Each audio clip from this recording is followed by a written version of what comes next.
अब यहां भी आवाज उठी, लोगों ने कहा कि हनुमान जी मोदी की गोदी में बैठे हुए छोड़ क्यों नहीं रहे किसानों का आंदोलन। लोग तो क्या सोशल मीडिया भावुक हो जाते हैं। कि अगली रैलियों की भी घोषणा करेंगे, अग्निपथ योजना वापस करवाने के लिए पूरी ताकत इस देश के अंदर लगाएंगे। सबसे पहले तो करनाल वीर तेजाजी महाराज के इस तेजादशमी के कार्यक्रम में लाखों की संख्या में उपस्थित मारवाड़ सहित पूरे राजस्थान के कोने कोने से पधारे हुए तेजा भक्तों, मेरे छोटे भाइयों, बुजुर्गों, माताओं, बहनों, प्यारे बच्चों, मंच में उपस्थित गोपालगढ़ विधायक जी, खींवसर विधायक, जोधपुर विश्वविद्यालय के हमारे तमाम छात्र नेता, प्रदेश के कोने कोने से छात्र संघ का चुनाव जीत गए हैं मेरे छोटे भाई, समाज के अग्रणी संगठनों के अध्यक्ष, हमारे आरएलपी पार्टी के बावड़ी मुंडवा सहित चारों प्रधान, जनप्रतिनिधिगण और वीर तेजा अखिल भारतीय वीर तेजा जन्मस्थली करनाल की कार्यकारिणी के अध्यक्ष जी, हमारे कोषाध्यक्ष, सचिव और इनकी पूरी टीम, और इस समिति को मैं बधाई भी दूंगा कि पिछले लंबे समय से कोरोना की वजह से कामकाज ठप हो गया था, मानवता खतरे में आ गई थी, तब थोड़ा काम धीमी गति से चला। जब विश्व थम गया था तो हम भी थम गए थे, लेकिन समिति मजबूत तरीके से मंदिर निर्माण के अंदर लगी हुई है। और मैं आपको इतना ही आश्वस्त करता हूं कि हम सब मिलके, इस कौम का प्रत्येक व्यक्ति मिलके, सारे किसान मिलके जो तेजाजी महाराज में आस्था रखते हैं, करनाल में तो भव्य मंदिर बनाएंगे ही बनाएंगे, अपनी सरकार बनाएंगे और प्रत्येक किसानों के गांव में तेजाजी का मंदिर बने, ऐसी कामनाएं हम ईश्वर से करना चाहते हैं। भाइयों, 2-3 साल बाद, लंबे समय बाद मेला भरा, और इस मेला को लेके जो करंट इस तेजाजी के भक्तों में, राजस्थान के नौजवानों में और पूरे भारतवर्ष की नजरें इस मेले पे टिकी हुई है। ये मेरा चौथा कार्यक्रम है। सीकर के सांगलिया के अंदर मैं वहां गया था, जन सैलाब उमड़ पड़ा, 3 दिन तक कार्यक्रम चलता है। और अब तेजाजी महाराज करनाल से चल के लखनऊ तक चले गए। नॉर्थ ईस्ट के अंदर भी जाओगे तो वीर तेजाजी का जयकारा, चाहे गुवाहाटी हो, हैदराबाद हो, मद्रास हो, मुंबई हो, सूरत, अहमदाबाद, पुणे तक तेजाजी के जयकारा। यहाँ के हमारे किसान के बेटे चाहे बेंगलोर हो, वहां मंदिर भी बना रहे, तेजाजी का जयकारा भी लगा रहे। तेजाजी के जयकारे के अंदर वो ताकत और शक्ति है कि डर भाग जाता है और मजबूती आ जाती है। मैं वीर तेजाजी महाराज से एक ही कामना करने आया हूं। आज मैं सुरसुरा धाम भी गया था, जहां तेजाजी महाराज ने 1000 साल पहले गायों के लिए लड़ते हुए अपने प्राण न्यौछावर किए और वचन के खातिर अपने प्राण दिए। इस वचन, आप देखिए कि वचन अगर किसी ने निभाया, या तो राजा राम ने वचन निभाया और 14 साल वनवास में चले गए, या वीर तेजाजी महाराज ने वचन के खातिर अपने प्राण न्यौछावर करके संपूर्ण सृष्टि के अंदर ये संदेश दिया। और भाइयों, हमारे लिए इससे ज्यादा खुशी की बात नहीं कि तेजाजी महाराज हमारे कुल देवता, लोक देवता है, वो इसी समाज से आते हैं। बाकी लोग तो लोक देवता जितने भी हुए, 400, 500, 550 साल का इतिहास है, लेकिन 1000 साल पहले अगर किसी लोक देवता का इतिहास है, वो वीर तेजाजी महाराज का इतिहास है, जिन्होंने 1000 साल पहले गाय की रक्षा करते हुए गौ माता को बचाया। आज मैं तेजाजी के दरबार में ये धोख लगा के अरदास करने आया हूं कि तेजाजी महाराज, जिस तरह 1000 साल पहले आपने गाय को बचाया, उसी तरह गौ माता पे संकट आ गया है। गाय का नारा लगाने वाले गाय को भूल गए, सिर्फ वोटों की राजनीति कर रहे हैं कि वोट कैसे पक्के हो। हर गांव के अंदर 40, 50, 100 गाय दम तोड़ रही है। महामारी फैल रही है। तेजाजी महाराज आप ऐसा चमत्कार करें कि लंपी भाग जाए और हमारी गायें सुरक्षित देश के अंदर है। ये कोई अगर करिश्मा कर सकता है वो वीर तेजाजी महाराज कर सकते हैं। भाइयों, तेजाजी महाराज के आदर्श राजस्थान की राजनीति में स्थापित हो। हम उस धरती से आते हैं। हम शिक्षा के मामले में पीछे रहे, हम संसाधनों के मामले में पीछे रहे, हमारी आर्थिक स्थिति ठीक नहीं रही। हमसे आगे राजस्थान के अंदर जो नहरी इलाके हैं वो बहुत आगे निकल गए। हनुमानगढ़ गंगानगर के इलाके, कोटा साइड के इलाके, हमारे यहाँ 3 तरीके से मारे गए। पहले अंग्रेजों ने राज किया, अंग्रेजों के राज के बाद जागीरदारों ने लंबे समय तक हमारा किसानों का शोषण किया। बाद में अकाल का साया और नेताओं का धोखा हमें पीछे धकेल के ले गया।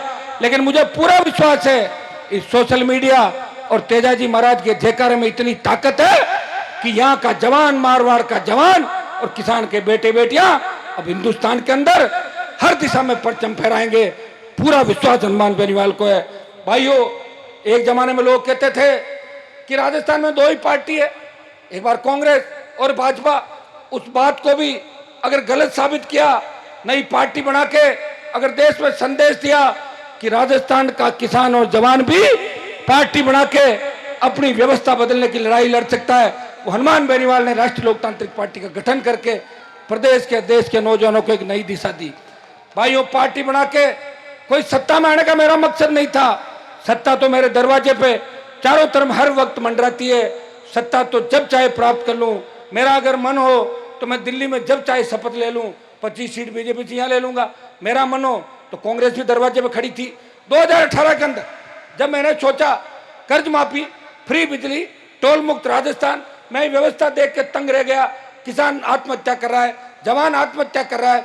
मैं कॉलेज विद्यालय की राजनीति निकला था। मैंने कहा मेरे भाइयों को दुख तकलीफ के अंदर नहीं देख सकता। हनुमान बेनीवाल रहे या नहीं रहे, वो मिट के भी इस कौम का सम्मान बनाए रखेगा। भाइयों, लास्ट में हमने पार्टी बनाई और पार्टी बनाने के 19 दिन बाद राजस्थान में टिकट वितरण चुनाव थे। 3 सीट जीते और 20 से ज्यादा अपने समाज के नेताओं की मदद करी। आज कांग्रेस के अंदर भी जो दम भरते हैं या भारतीय जनता पार्टी के अंदर भी कई विधायक जो अपने आप को मुख्यमंत्री का दावेदार कह रहे हैं, लेकिन वो चुनाव कैसे जीते उनको कसम दिला के पूछना कि चुनाव जीतने से पहले पहली रात को किसके दरवाजे पे धोख लगाई थी, आपको अपना सारी बात बताना चाहिए। लेकिन हनुमान बेनीवाल इन चीजों की परवाह नहीं करता। मैं तो भगत सिंह की भूमिका के लोग मुझे कह रहे थे कि आप क्या कर लोगे, आप तो 20 साल हो गए लड़ते लड़ते। मैंने कहा मैं वो कुछ सब कुछ कर लूंगा जो कोई नहीं कर पाया। मंत्री संतरी तो घने ही घूमते हैं लेकिन लोग उनको प्यार नहीं करते। हनुमान बेनीवाल की हुंकार और ललकार में इतनी ताकत है कि देश की सरकार डर जाती है। प्रदेश की सरकार को चाहे जब झुकाया और अब 1.25 साल तक इस प्रदेश की सरकार को झुकाएंगे, देश की सरकार को झुकाएंगे। मेरे छोटे नौजवान भाई मुझे सोशल मीडिया पे एक बात कहते हैं कि भाई साहब ओबीसी की जो विसंगति है इसे आप दूर कराएं। मैं मेरे भाइयों को कहना चाहता हूं, जब ओबीसी जाट समाज के आरक्षण की लड़ाई थी उस समय शायद मैं 26 साल का था। ये 25 साल पहले की बात है। आरक्षण की लड़ाई लड़ने में कोई मैं अकेला नहीं था, कई लोग थे, लेकिन कोई अकेला ये कह दे कि मैंने आरक्षण दिलाया, किसी ने नहीं दिलाया। आरक्षण की लड़ाई लाखों लोगों ने लड़ी थी। हनुमान बेनीवाल भी उस समय विश्वविद्यालय से निकला हुआ वो किसान का बेटा नया नेता था जो पूरे प्रदेश के अंदर जाट समाज को ओबीसी में शामिल कराने के लिए रात और दिन एक कर दिए थे। मुझे अचंभा होता है कि उस समय कांग्रेस सरकार के जो नेता थे, अशोक गहलोत की 99 2000 में चप्पल उठाते थे, वो आरक्षण का विरोध करते थे।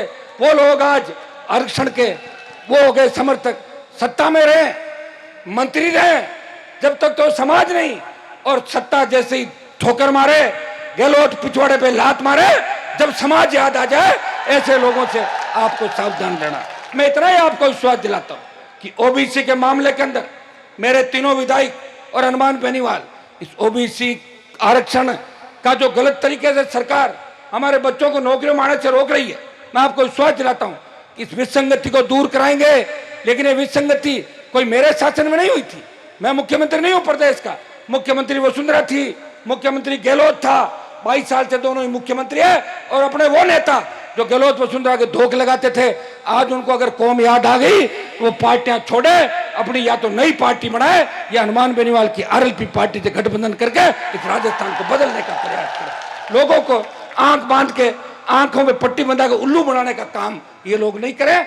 आपको भी भाइयों को मैं आह्वान करता हूं कि मेरी एक आदत है, मैं बड़ी पंचायती नहीं करता और पंचायत में कूद जाता हूं तो जीत दिला के मानता हूं। मैं मेरे छोटे भाइयों को इतना ही आश्वासन दे सकता हूं कि जब विधानसभा का सत्र चलेगा इस बार, तो मेरे तीनों विधायक इस ओबीसी की विसंगतियों के लिए, जो ओबीसी आरक्षण को ठीक करने के लिए, सुधार करने के लिए मेरे छोटे भाइयों ने राजस्थान में जो बिगुल बजाया, ओबीसी आरक्षण विसंगति को दूर करने का जो मंच बनाया है, उसके लोगों से बात करके मैं तो लड़ाई लड़ूंगा ही लड़ूंगा, लेकिन पहले सेमीफाइनल राजस्थान की विधानसभा के अंदर आरएलपी के तीनों विधायक दूसरे लोगों के साथ मिलकर जो 16-17 तारीख की सत्र है, उसमें ओबीसी के छोटे भाइयों को न्याय दिलाने की पूरी लड़ाई मजबूती के साथ लड़ेंगे। मेरे छोटे भाई मुझे पूछते हैं कि भाई साहब आप सर्टिफिकेट दो। अरे हर सर्टिफिकेट मेरे से मत मांगो, सर्टिफिकेट उनसे मांगो जिन्होंने कभी सर्टिफिकेट दिया ही नहीं। मैं तो 25 साल से सर्टिफिकेट दे रहा हूं और सर्टिफिकेट देके देते देते इतना मजबूत बन गया, देश में प्रदेश में 100 से ज्यादा किसानों के नए बेटों को नेता बना दिया।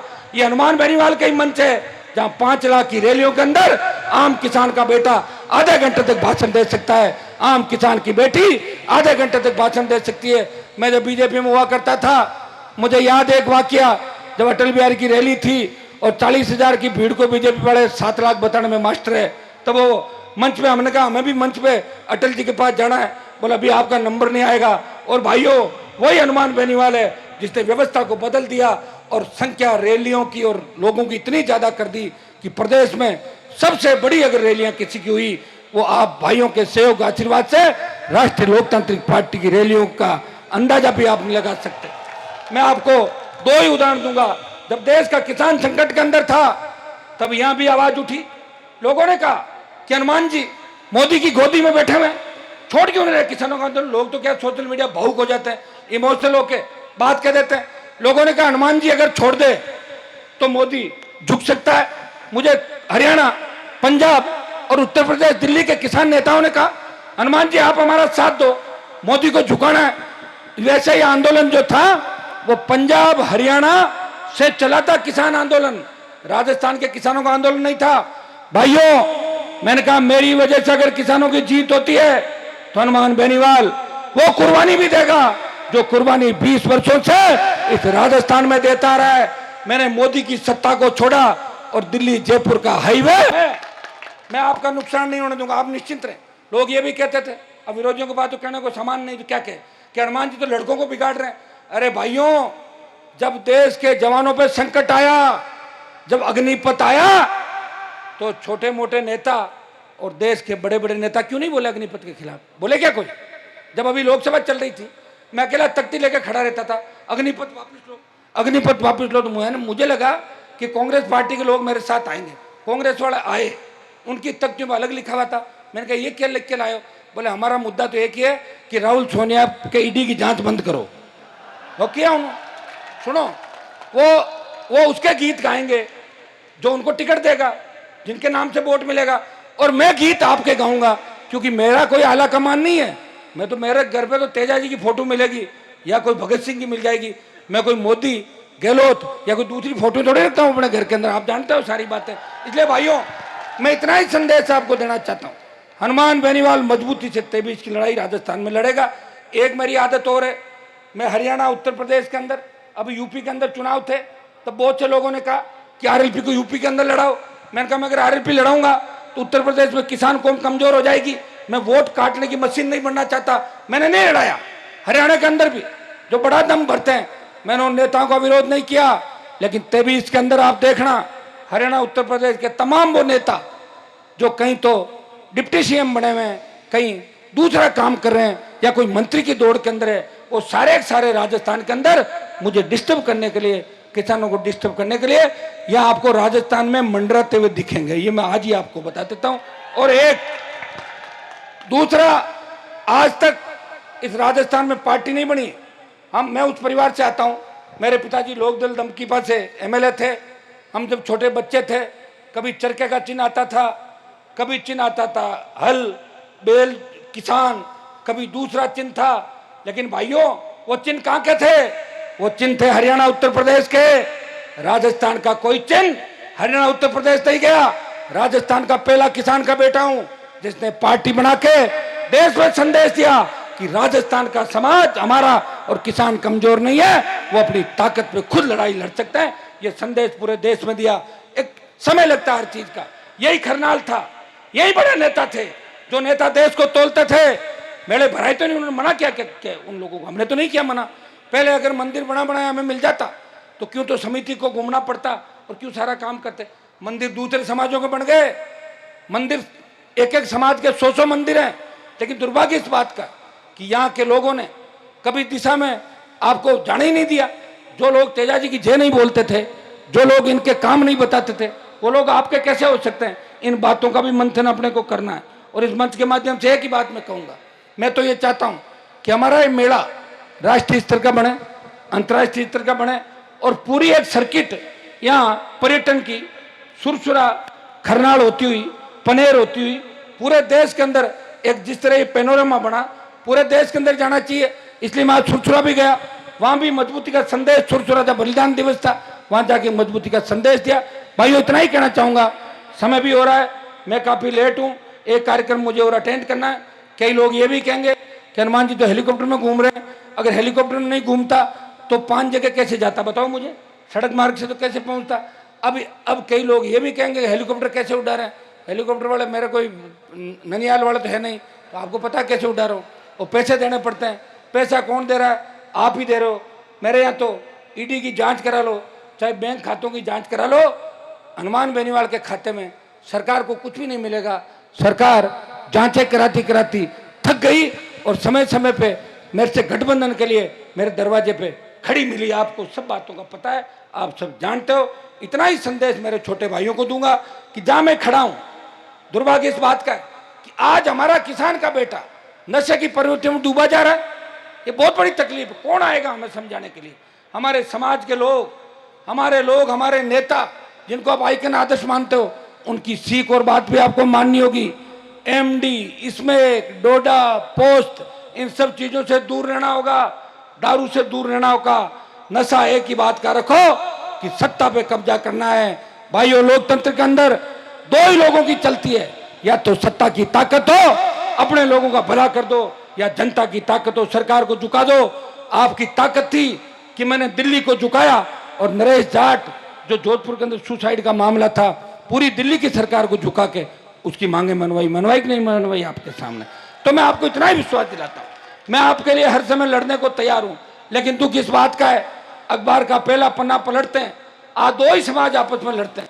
सबसे ज्यादा जाट समाज के बच्चे अपने समाज के बच्चों की हत्या कर देते हैं, और दूसरा गुर्जर समाज है जो आपस में मर्डर करता है। भाइयों एक बात का पढ़ लो तेजादशमी के दिन कि हम लड़ाई कर सकते हैं।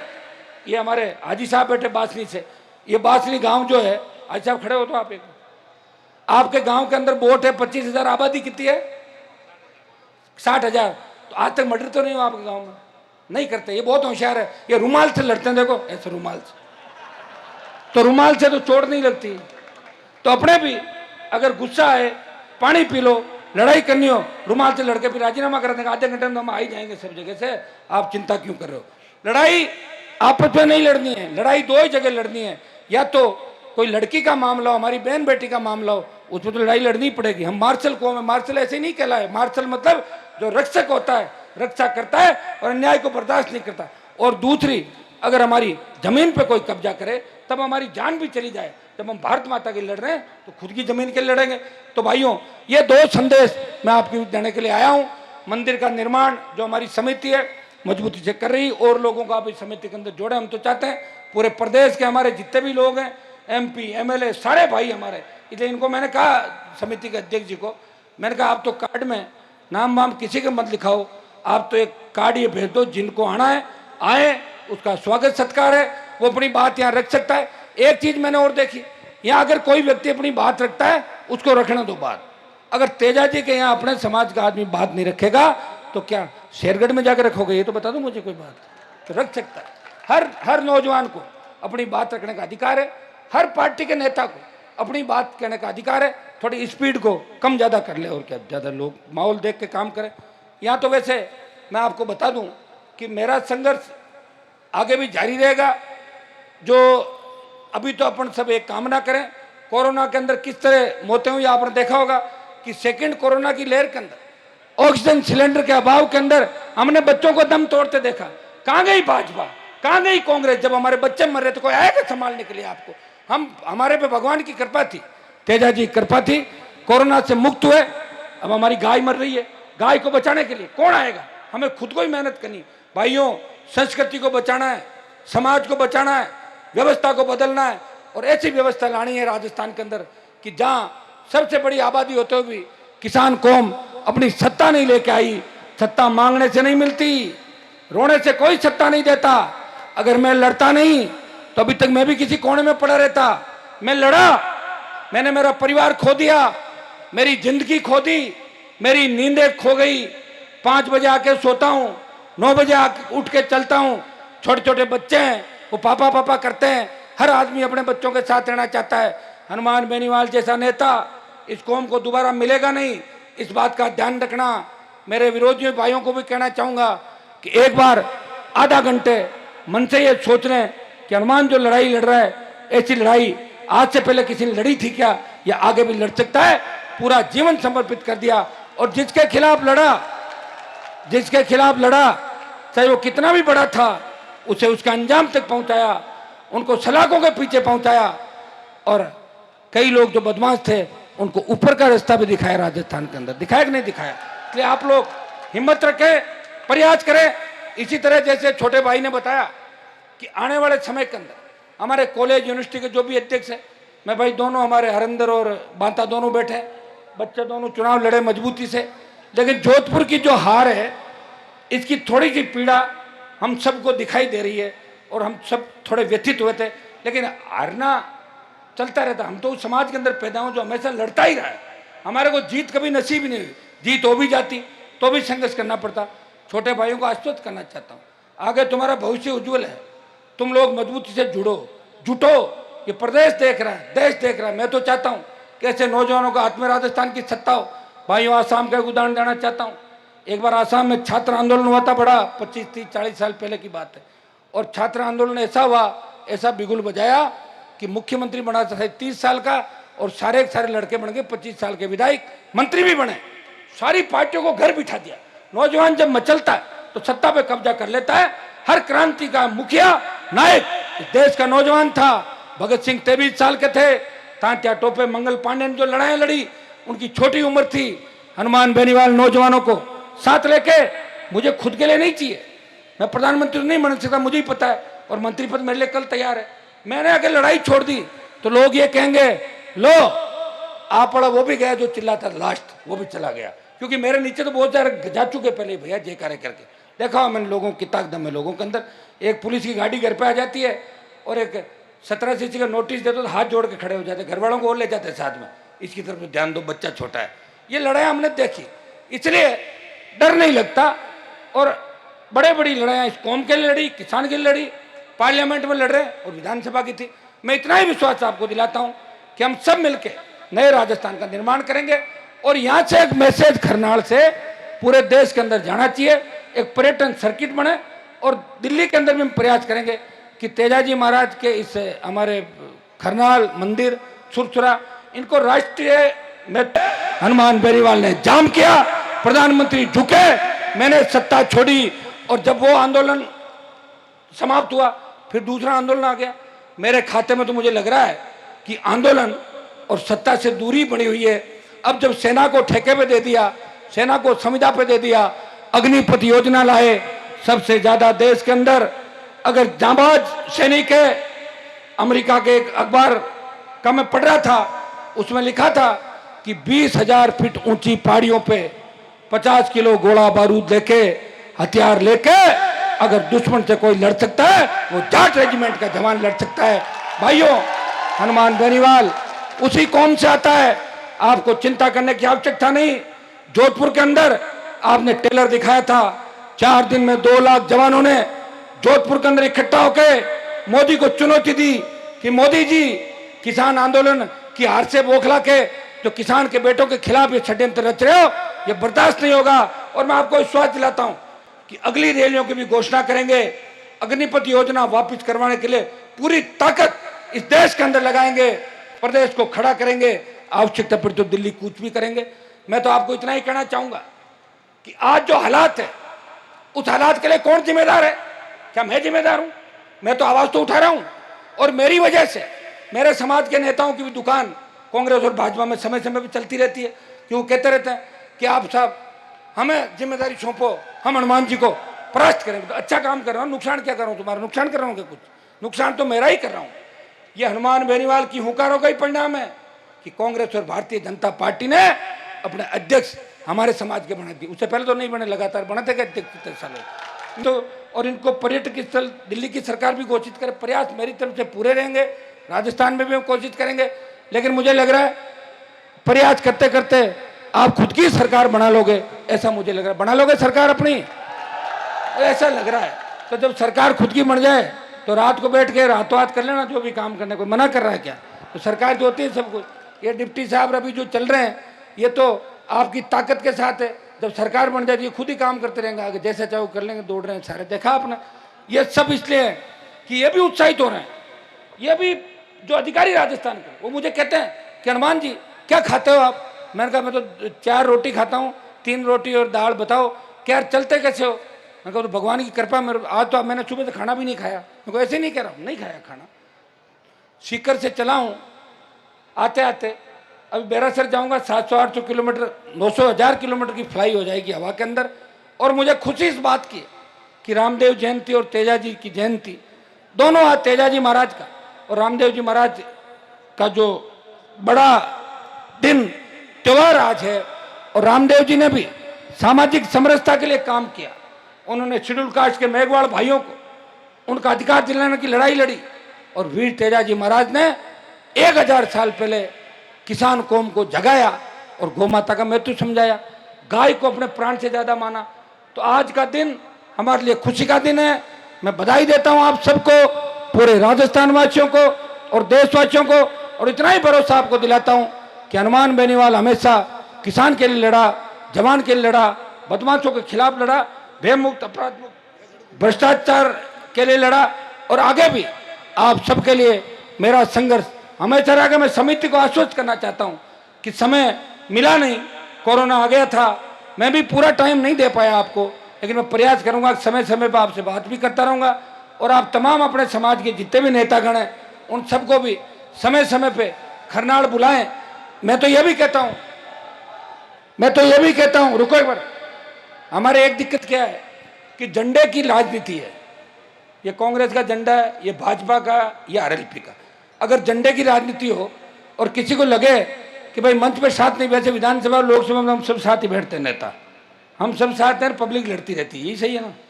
सारे चाय पानी डिनर लंच साथ करते हैं, आपको किसी के लड़ना नहीं। धीरे धीरे ये भी हो जाएगा। कई जगह मैं देखता हूँ अच्छी व्यवस्थाएं लोगों ने कर दी। लोग कहते हैं साहब आज आरएलपी वालों का है, कल बीजेपी वालों का, परसों कांग्रेस वालों का। सही है ना? झगड़ा नहीं क्यों? सरपंच साहब, मैं सरपंच साहब को भी धन्यवाद दूंगा कि पूरी ताकत के साथ लगे हुए। एक मेरे एमएलए रहते हुए भी, एमपी रहते हुए भी हमेशा खरनाड़ गाँव वालों ने एक ही बात कही कि आपसे तो कभी भी ले लेंगे, मेरा सहयोग तो हमेशा रहेगा ही। 20 लाख रुपए सामुदायिक भवन के लिए, जैसा ये एक बार बता दें, वो देने की मैं घोषणा करता हूँ। और एमएलए साहब आपके बैठे हैं, आजकल तो एमएलए का बजट एमपी से ज़्यादा कर दिया अशोक गहलोत ने। इनके भी 5 करोड़ रुपए पर साल आते हैं, हमारा बजट मोदी ने छीन लिया 2 साल का। हमारा दिल बड़ा है, इसलिए बड़ी बड़ी घोषणाएं करते हैं, पूरी भी करते हैं उनको। तो हम दोनों मिलके, आप बता दें, प्रधान भी आपके बन गए, अब तो सारा राज आपका है और तेजाजी महाराज अपना है और देश अपना है। आगे बढ़ो मजबूती के साथ और समझ के साथ, हम सबको आगे बढ़ना। ये तमाम इन छात्र नेताओं को मैं कहना चाहूंगा कि आप लोग इस राजस्थान को संभालो, सारे विधायक बन जाओगे आने वाले समय में। कॉलेज प्रेसिडेंट, यूनिवर्सिटी प्रेसिडेंट को कौन पूछता है? घना घूमता है। विधायक कौन बनता है? एमपी कौन बनता है? मेरे वहां जयपुर के अंदर कोर्ट है, उसमें 20 यूनिवर्सिटी के पूर्व अध्यक्ष बैठे हैं। कह रहे नमस्कार, मैं उस सन में अध्यक्ष था। अध्यक्ष को नहीं पूछते, अध्यक्ष बाद में विधायक सांसद बन के आगे काम करता है नहीं करता, उसको पूछते हैं। तो आपके लिए तो इतनी बढ़िया जाजम बिछी हुई है, हिम्मत चाहिए, कूद पड़ो इसके अंदर। मैं भी तो अकेला ही कूदा था। जब मैं कूदा था तब लोग कहते थे कि हनुमान जी तो अपना राजनीतिक कैरियर खत्म कर रहे हैं, ये तो मंत्री बन जाते। अरे मेरी सोच ही नहीं मंत्री की, मुझे मंत्री नहीं बनना, मैं संतरी। और तेजा जी का जयकारा इस देश और प्रदेश के अंदर वापस लगेगा। बहुत बहुत आपको धन्यवाद। जय हिंद।